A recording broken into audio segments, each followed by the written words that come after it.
What is going on, Yankee fans? The Yankees have been swept by the Tampa Bay Rays, now losers of 5 straight games. And let me just start off by saying this. I mean, honestly, hats off to this Rays team. Every year, you think they're going to stink because you look at the roster top to bottom and you're like, this is not a competitive baseball roster. There's no way. How could they compete? And every year, they just find a way. No matter what players they have on their roster, they're always a tough team to beat. And that's honestly just a testament to their organization and ability to develop talent, especially on the pitching side. Their pitching is always very, very good. I mean, you look at the guys, Drew Rasmussen, what they've gotten out of Nick Martinez so far. It's just, they just figure out a way. And honestly, hats off to them for being able to do so. So first, let me just go off into some positives before we touch on the obvious negatives of this losing streak. Ben Rice has just looked amazing this series, and then honestly, just overall to start the year. He goes 4 for 8 in the series with 2 walks. Got a pinch hit home run, had a double that was originally ruled a home run and later changed to a double. It was just barely cleared the not did not clear the fence by a few inches. Ben Rice is currently tied for second with Matt Olson in F4 at 0.9. He's only 0.1 behind the leader, who is Al Stewart at first. Just want to do a quick rundown too of you look at his baseball savant page and it is ridiculous, absolutely insane. He really thinks he currently ranks in the 90th percentile or higher on baseball savant.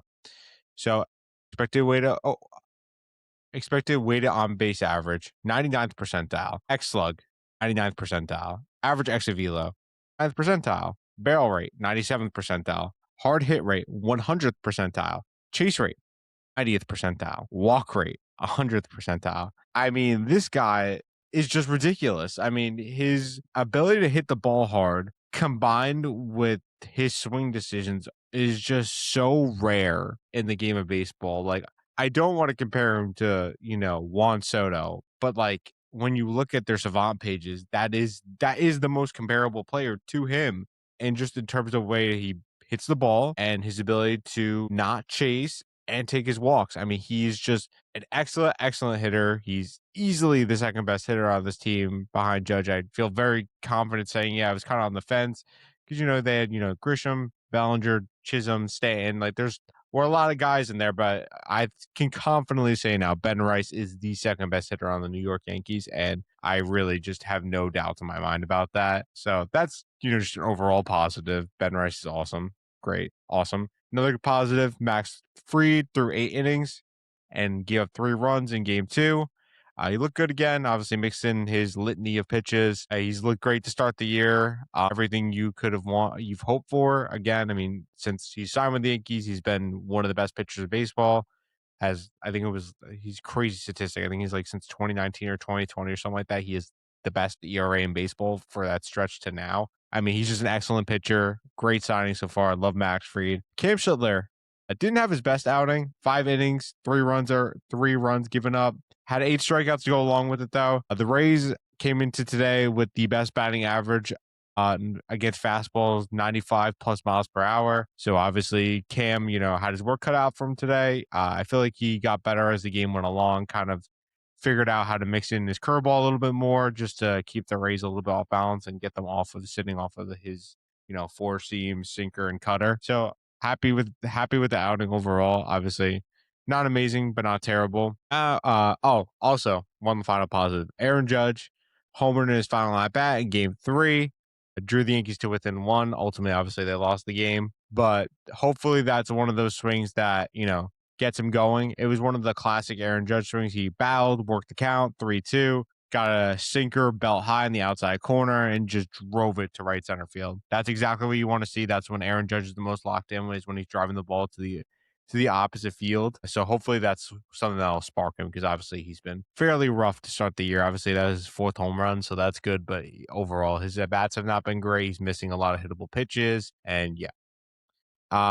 Now to move on to the negative side, Jazz Chisholm, man. I love Jazz Chisholm. Don't get me wrong, but dear Lord, he has been a nightmare so far this season.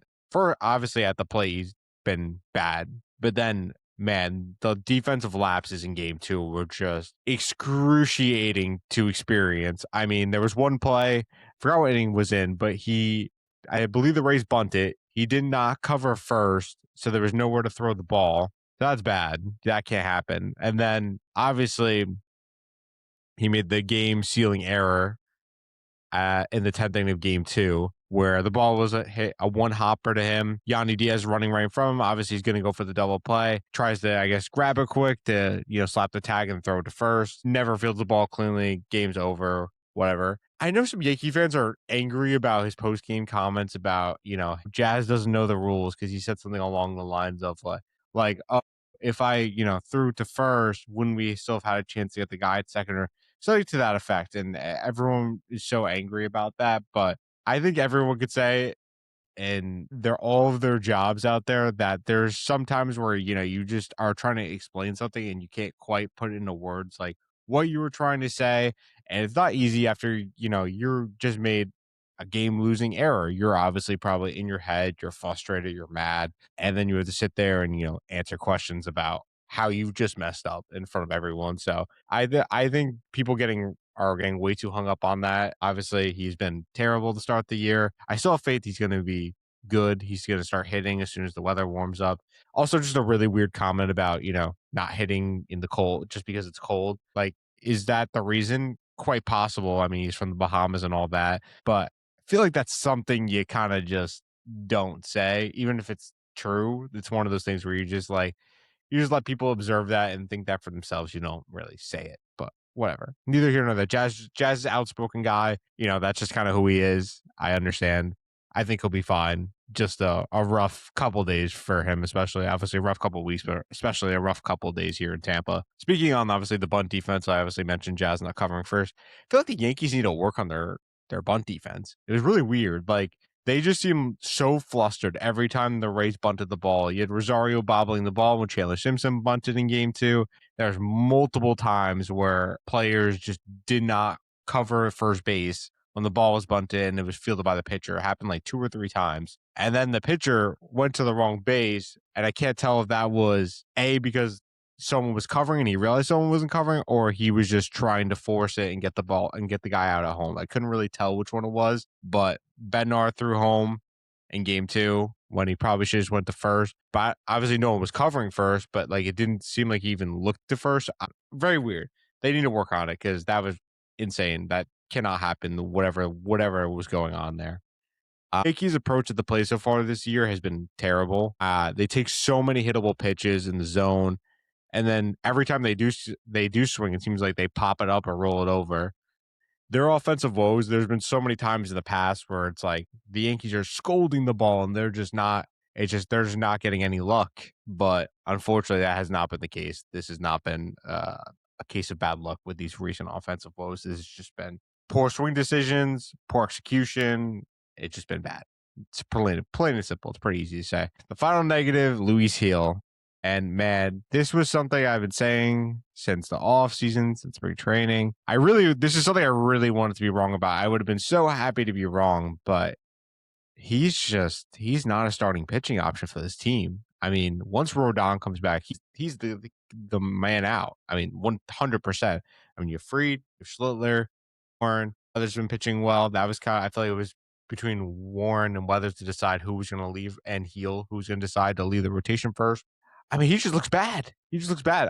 He's looks so bad that I don't even know if he's like a bullpen option. Like that's how poor he's been pitching since last year. It's crazy to say this AL Rookie of the Year in 2024. I mean, he was dominating starts. He was getting double-digit strikeouts. I think against the White Sox, he had like 14 or 15 strikeouts or something crazy like that. And I get it's the White Sox and all that, but that's still impressive to do against any major league team. And he's just a shell of himself. I don't know if it's the lat strain from last year that just has him all messed up. I feel like maybe he hasn't been able to get his release point. He just yanks the ball constantly where it just misses his spot by a mile. His command issues are insane. So bad.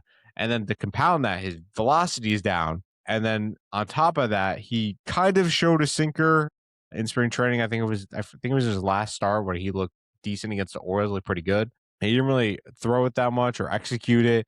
And that's also what's killing him is that, he just does not you cannot be a starting pitcher in MLB these days and have 3 pitches unless you have to be throwing elite. Like, at least 2 of them I would have to be, like, incredible offerings, and his, fastball changeup slider combo is not that, especially right now. It's definitely not that. Like I said, with his command issues, I don't know if he can go to the bullpen. I mean, you cannot bring in a guy that you might just be begging for the third batter to be through and the 3 batter minimum to get him out of there because he's the type of guy to come in and walk 3 guys. I mean, could his velo play up in the bullpen and that makes him a more viable option? 100%. I do see the Yankees probably attempting that at some point, but man, it's bad. It's so bad. It's like painfully bad. I hope it changes. I hope it changes, and he'll have opportunities to change that narrative, but right now it doesn't look good. Looking ahead, the Yankees have a 4-game series against the Angels in the Bronx coming up Monday through Thursday. Just to give a quick brief rundown of the Angels, they're pretty much middle of the pack in both pitching and hitting. They're, I think, around 15th for both WRC plus and xR ERA on the pitching side. There's no excuse. They have to take 3 or 4. You have to end the skid. You have to start hitting. I mean, guys like Grisham, Judge, who else? I'm sorry, Chisholm, Wells, Caballero, McMahon, all these guys start hitting, man. And Bellinger. Sorry about that. Bellinger, too. It's really right. The only ones that are immune for criticism is Rice and Stanton to a degree. Stanton started slowing down last couple of games, but he's still getting hits here and there, but the power hasn't been there for some reason, which is weird. But he's still scolding the ball, so not overly concerning. But yeah, there's no excuse. Got to beat the Angels. Got to take the series. Got to get back on the right track. They're almost having their June swoon in April, which is so irritating to watch because the Yankees are usually the reverse. They usually get off to a hot start. They look unbeatable, like the best team in the league, and then June comes and they just forget how to play baseball. It happens every year. So at least under Aaron Boone, it's been so weird. I don't understand how that continues to happen. That's neither here nor there. But that's all for me today. Let me know your thoughts down in the comments. Remember to like, subscribe on this video, and I'll catch you in the next one. Let's go Yankees.